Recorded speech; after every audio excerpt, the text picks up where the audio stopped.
On va voir la troisième partie qui est les membres. Les membres.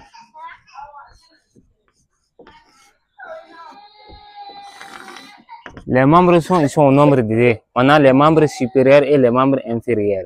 Maintenant, on va voir les membres supérieurs. Supérieurs. Supérieurs. Inférieur. Inférieur.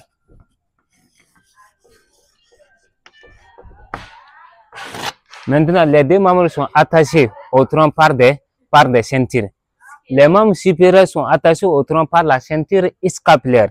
Maintenant, les membres inférieurs sont attachés au tronc par la ceinture pelvienne. Maintenant, au niveau de la ceinture scapulaire est composée de deux os. Il y a ce qu'on appelle ici, il y a un os ici, un os long. La clavicule, il y a un os plat au niveau du dos, c'est ce qu'on appelle l'omoplate.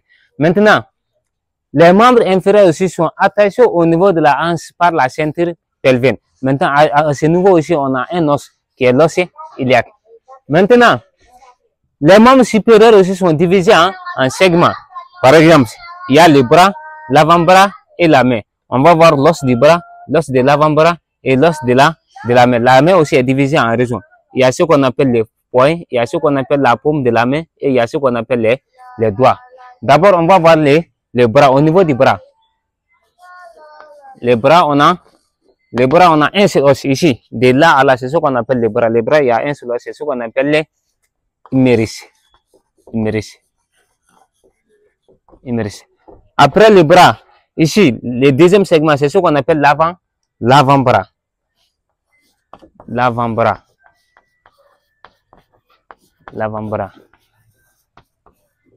Au niveau de l'avant-bras, ici, on a deux os. Il y a ce qu'on appelle l'ilna. L'ilna ou les cubitus.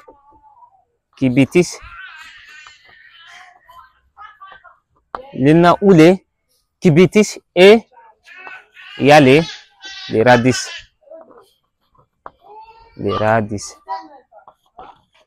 Ça, c'est les deux os de l'avant, les deux os de l'avant-bras.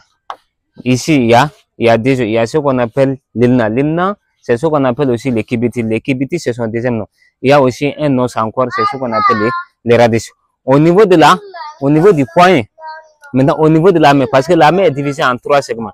Il y a ce qu'on appelle le poing, la paume de la main et les doigts. Maintenant, ici, les os qui sont au niveau du poing, c'est ce qu'on appelle les carpes. Maintenant, ici, c'est les métacarpes et les os du doigt, c'est ce qu'on appelle les phalanges. Il faut retenir ça comme ça.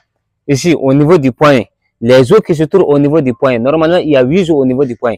Maintenant, les 8 os sont arrangés en deux rangs. Donc, c'est ce qu'on appelle les carpes. Après les carpes, les os de la paume, c'est ce qu'on appelle les métacarpes. Et les os du doigt, c'est ce qu'on appelle les phalanges. Maintenant, on va revenir au niveau des membres inférieurs.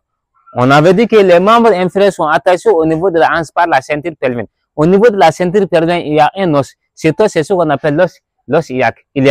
Maintenant, les membres inférieurs commencent par la cuisse. La cuisse.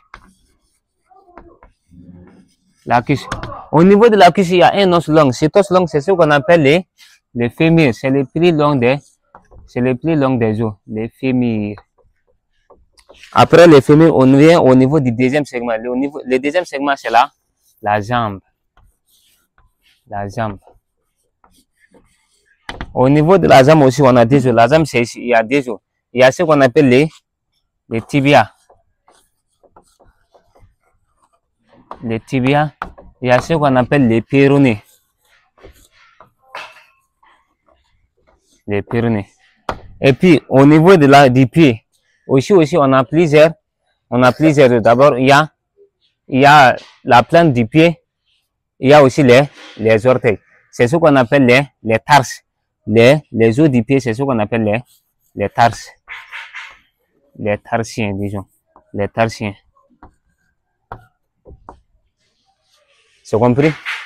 D'abord, il y a les deux. Il y a les membres supérieurs et les membres inférieurs. Chez les animaux, en vétérinaire, on dit les membres antérieurs parce que les animaux marchent avec 4 pattes. Donc, ils sont courbés. Ceux qui sont en avant, c'est ce qu'on appelle les membres antérieurs. Maintenant, ceux qui sont derrière ce sont les membres postérieurs. Maintenant, l'être humain, il se tient debout. C'est pour ça qu'on dit l'être humain est un plantigrade, parce qu'il tient debout sur la plante de son pied. Et on dit aussi l'être humain, c'est un bipède, parce qu'il marche avec ses deux pieds. Donc, les membres supérieurs aussi sont divisés en segments. Il y a ce qu'on appelle bras, avant-bras et la main. Maintenant, ils sont reliés au niveau du tronc par la ceinture scapulaire.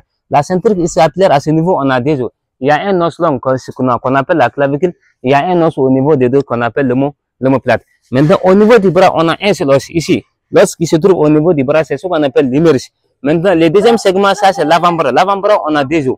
On a les radius, on a l'ulna. L'ulna, c'est ce qu'on appelle les cubitus. Maintenant, on vient au niveau de la main. La main aussi est divisée en 3 segments. Il y a le poing, il y a la paume de la main, il y a aussi les orteils. Les os qui se trouvent au niveau du poing, c'est ce qu'on appelle les carpes. Les os qui se trouvent au niveau de la paume de la main, c'est ce qu'on appelle les métacarpes. Et les os du doigt, c'est ce qu'on appelle les phalanges. Maintenant, on vient aussi au niveau des membres inférieurs. Les membres inférieurs sont rattachés au niveau du tronc par la ceinture pelvienne. Au niveau de la ceinture pelvienne, on a un seul os. C'est ce qu'on appelle l'os iliaque. L'os iliaque. Maintenant, le premier segment des membres inférieurs, c'est ce qu'on appelle la cuisse. Au niveau de la cuisse, on a un seul os. C'est ce qu'on appelle les fémurs. C'est le plus long des os. Après la cuisse et la jambe sont séparés par les genoux. Au niveau du genou, on a un os. C'est ce qu'on appelle la rotule. Maintenant, la jambe aussi, il est composé de deux os. Il y a ce qu'on appelle les tibias. Il y a ce qu'on appelle aussi les péronés. Maintenant, les pieds aussi est divisé en 3 segments. Il y a ce qu'on appelle la pointe du pied, la plante du pied et les orteils. Là-bas aussi, on a les tarses, les métatarses et les phalanges. Les tarses, ce sont les os qui se trouvent au niveau du poing, ici. Maintenant, au niveau de la plante du pied, c'est ce qu'on appelle les métatarses. Maintenant, les orteils, les os du orteil, c'est ce qu'on appelle les phalanges. Maintenant, les doigts aussi et les orteils, au niveau du doigt, il y a une particularité. Par exemple, chaque orteil a 3 phalanges. Ici, regardez bien. Ici, on a 1, on a 2, on a 3. C'est ça qu'on appelle les phalanges. Première phalange, deuxième et troisième. Les 4 orteils ont 3 phalanges. Maintenant, sauf les pouces. Les pouces, c'est ça qui n'en a que de 1 et 2. Ça, c'est une particularité au niveau des orteils. Donc, les membres inférieurs et les membres supérieurs ont la même structure. Ils sont divisés en 3 segments. Aux membres supérieurs, bras, avant-bras et la main. Maintenant, ils sont rattachés au niveau du tronc par la ceinture scapulaire. Les membres inférieurs aussi, on a la cuisse, la jambe et les pieds. Ils sont rattachés au niveau du tronc par la ceinture pelvienne. Ça, c'est ce qu'on peut retenir au niveau du squelette.